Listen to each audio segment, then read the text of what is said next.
Welcome. Welcome to the We Robot Party. So we have quite a show for you tonight. I think you're going to like it. As you can see, I just arrived in the robotaxi, the cybercab. And there's 20 more where that came from.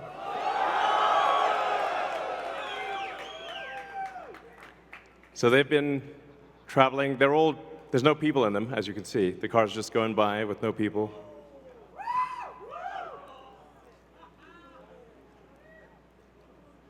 And we have 50 fully autonomous cars here tonight.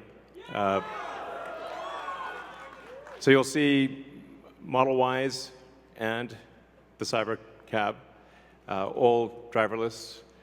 You'll be able to take a ride in the cybercab. There's no steering wheel or pedals. So I hope this goes well. We'll find out.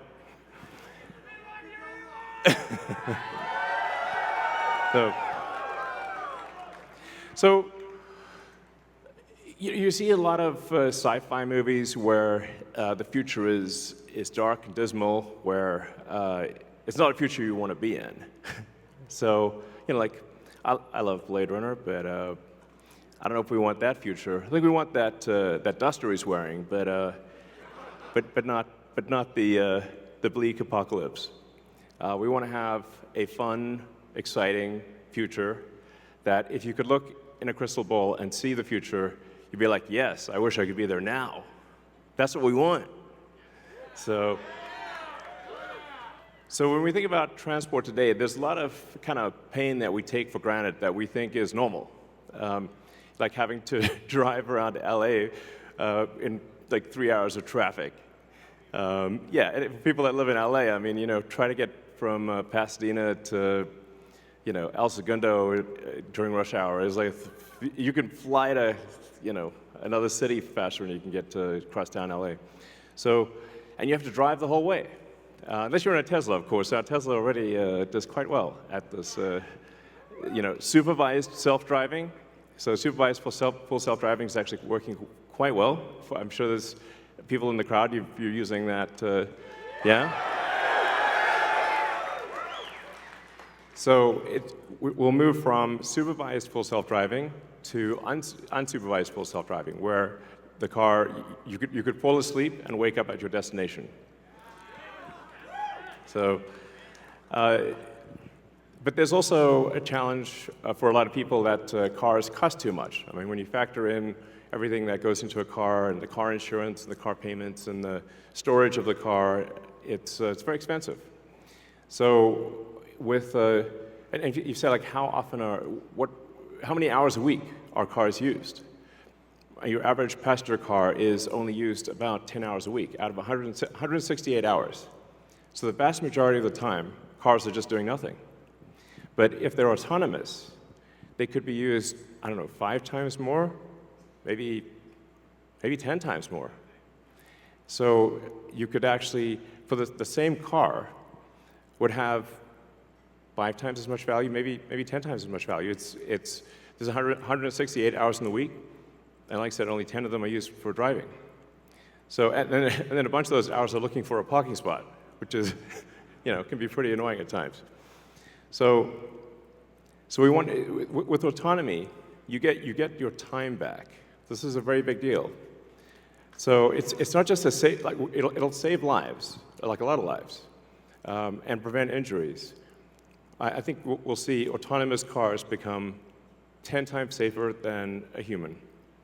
I mean, if you think of times past where there used to be an elevator operator in every elevator, but once in a while they get tired and they accidentally shear somebody in half, So now we have automated elevators. You just get in an elevator and you press a button, and you don't even think about it.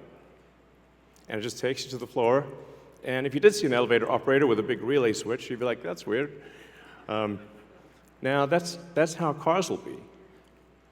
And it's not just the lives saved in injuries, but if you think about the cumulative time that people spend in a car and the time that they will get back that they can now spend, well, I guess, on their phones or watching a movie or doing work or whatever you want to do. You can think of the car in an autonomous world as being like just a little lounge. You're just sitting in a comfortable little lounge, and you can do whatever you want while you're in this comfortable little lounge. And when you get out, you will be at your destination. So, yeah, it's going to be awesome.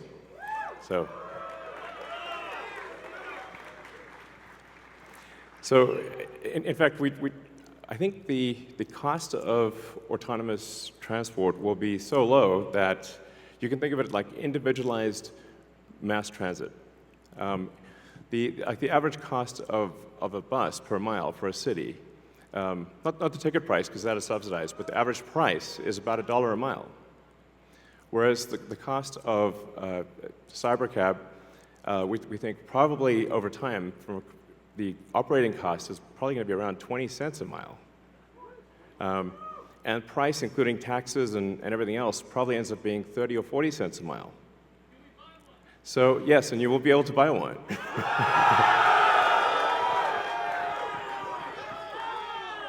Yes, exactly. And we expect the cost to be below $30,000. And I think there'll be an interesting business model where, like, let's say somebody is an Uber or Lyft driver today, where they can actually sort of manage a fleet of cars and sort of manage, I don't know, 10, 20 cars, and just sort of take care of them like a shepherd tends their flock. You have your flock of cars, and you're the shepherd, and you take care of your flock of cars. I think that'll be pretty cool. I think it's going to be a glorious future. It's going to be really something special. So, yes, good, all excellent questions. So, we do expect actually to start fully autonomous, unsupervised FSD in Texas and California next year. And that's with the Model 3 and Model Y. And then we expect to be in production with the Cybercab, which is really highly optimized for autonomous transport in probably, well, I tend to be a little optimistic with timeframes, but in 2026. So, yeah, before 2027. Let me put it that way.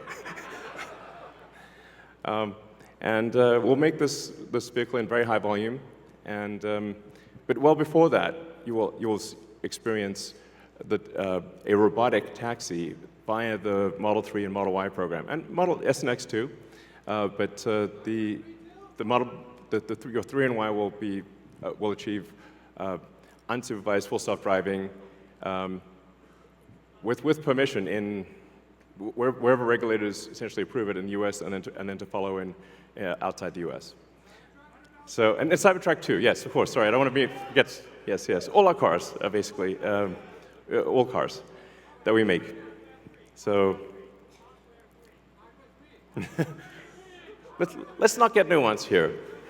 All right, next slide.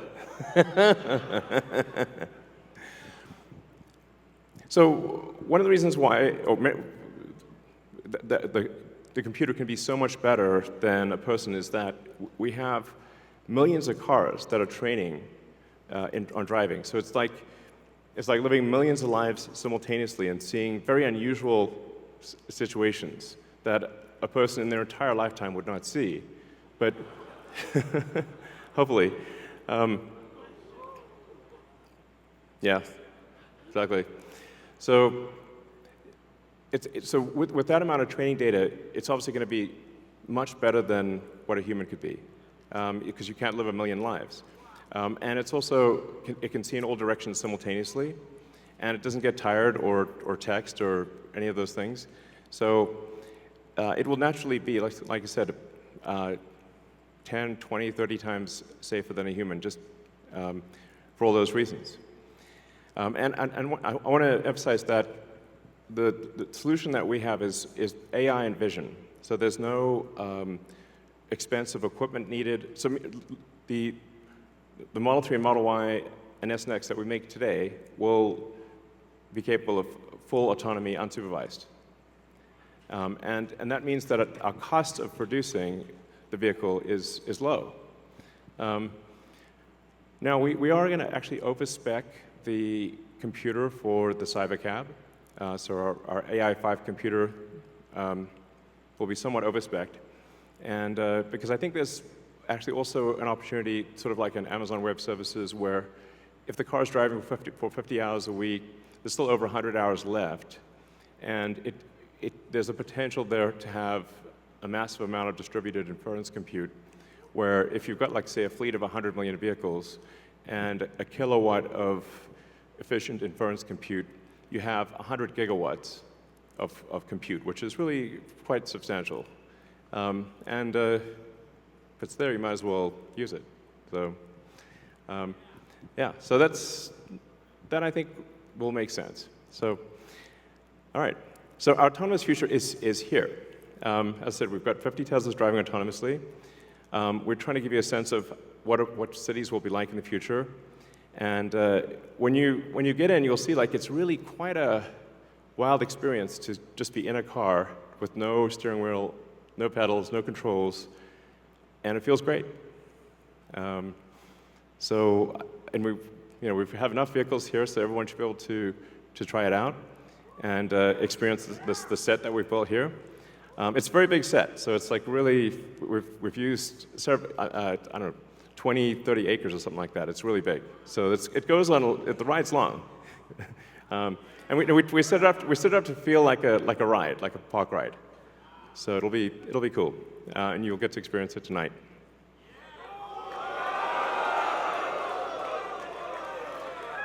Something we're also doing is, and it's really high time we did this, is inductive charging.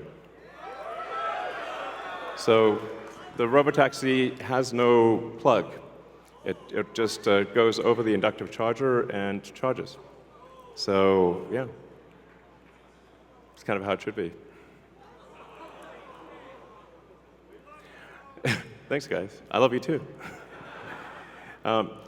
So one of the things that, like, is really interesting is how will this affect the cities that we live in? And when you drive around a city, or when the car drives you around a city, you'll see there's a lot of parking lots. There's parking lots everywhere, parking garages. And so what would happen if you have an autonomous world is that you can now turn parking lots into parks. And so we're taking the ing lot out of parking lot. Welcome. So there's a lot of opportunity to create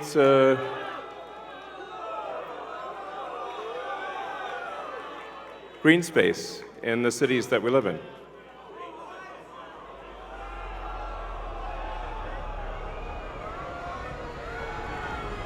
So that would be quite fantastic.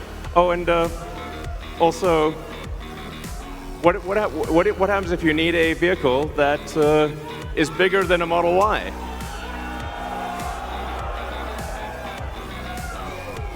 The Robovan. The Robovan is we're going to make this, and it's going to look like that. Now, can you imagine going down the streets and you see this coming towards you? That'd be sick.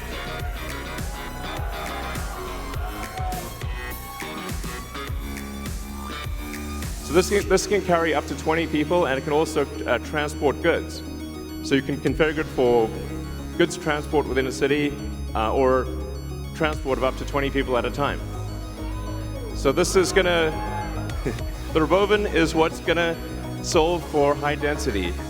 So if you want to take a sports team somewhere, or you're looking to really get the cost of travel down to, I don't know, 5-10 cents a mile, then you can use the Robovan. Some people call it the Robovan, but so yeah. One of the things we want to do, and we've seen this with the Cybertruck, is we want to change the look of the roads. You know, the future should look like the future.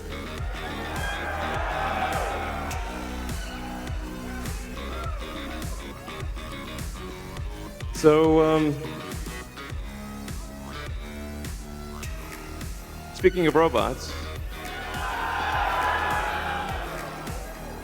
so everything we've developed for our cars, the batteries, power electronics, the advanced motors, gearboxes, the software, the AI inference computer, it all actually applies to a humanoid robot.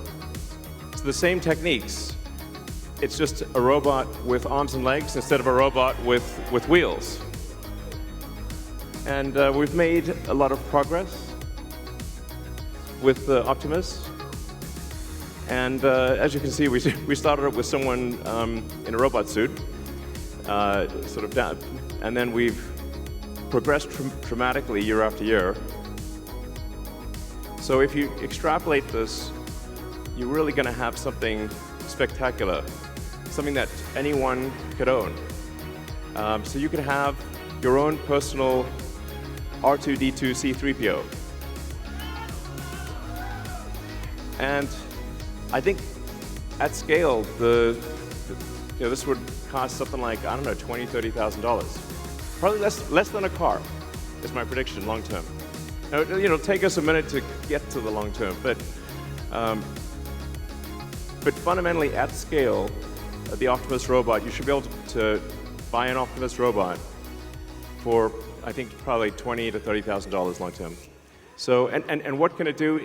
It'll basically do anything you want. So it can be a teacher, babysit your kids, it can walk your dog, mow your lawn, get the groceries, just be your friend, serve drinks. Whatever you can think of, it will do. And yeah, it's going to be awesome. I think this will be the biggest product ever of any kind. Yeah. Because I think everyone, of the 8 billion people of Earth, I think everyone's going to want their Optimus buddy. And there's going to be maybe two, and then they'll be producing products and services. I predict, actually, provided we address risks of digital superintelligence, 80% probability of a good outcome. Look on the bright side.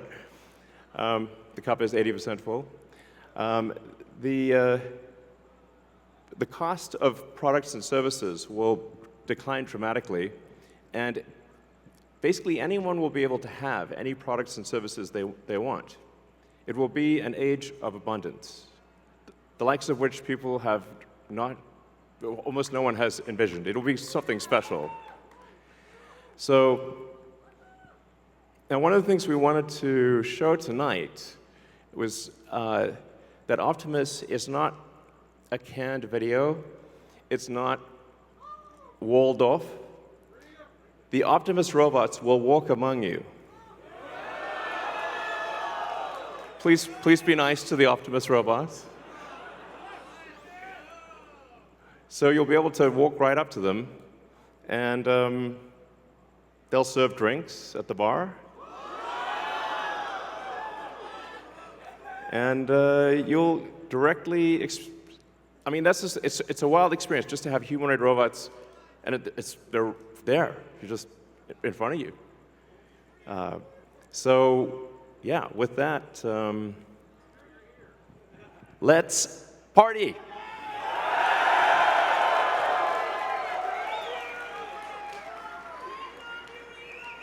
I love you guys too.